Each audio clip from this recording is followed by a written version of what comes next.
Well, Joe Biden has just announced that we're going to, against our own interests, send missile batteries, armored vehicles, and a whole lot more to Ukraine forever.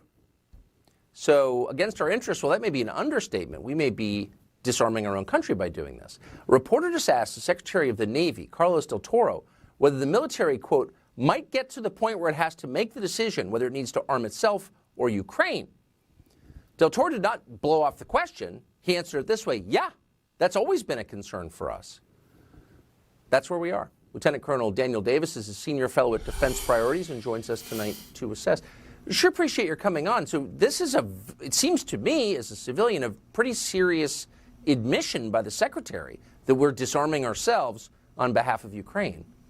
Well, it is. And, you know, this really underscores what is, to me, a really big problem with this whole situation, to where the administration doesn't appear to really have a strategy or even an idea what it's trying to do, what it's trying to accomplish on the ground in Ukraine. Well, I mean, we've sent HIMARS, we've sent some of the Patriots, we've now putting in the Bradleys, potentially Strikers, you know, M109 Paladins. I mean, the numbers just keep going on. And look, this is not fat. This is not some of the older stuff like we gave them at the beginning.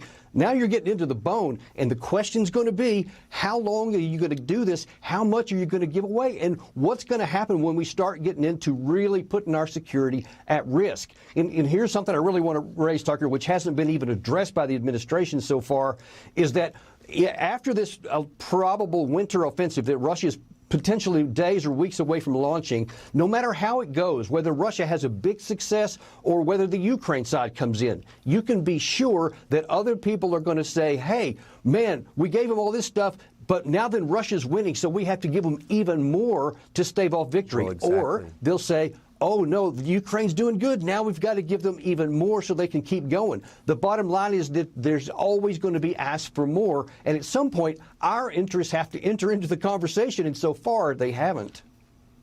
No, they haven't. And really quick, I mean, Ukraine, when I checked this morning, is in Europe.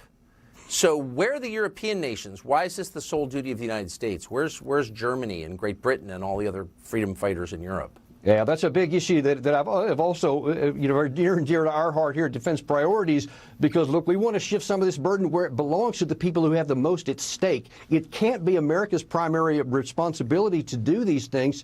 And, you know, and you do have that. That's exactly what people are asking. And at some point, we have to change that. Yeah, it seems like lunacy from the outside. Lieutenant Colonel Daniel Davis of Defense Priorities, thank you very much. My pleasure. Thank you.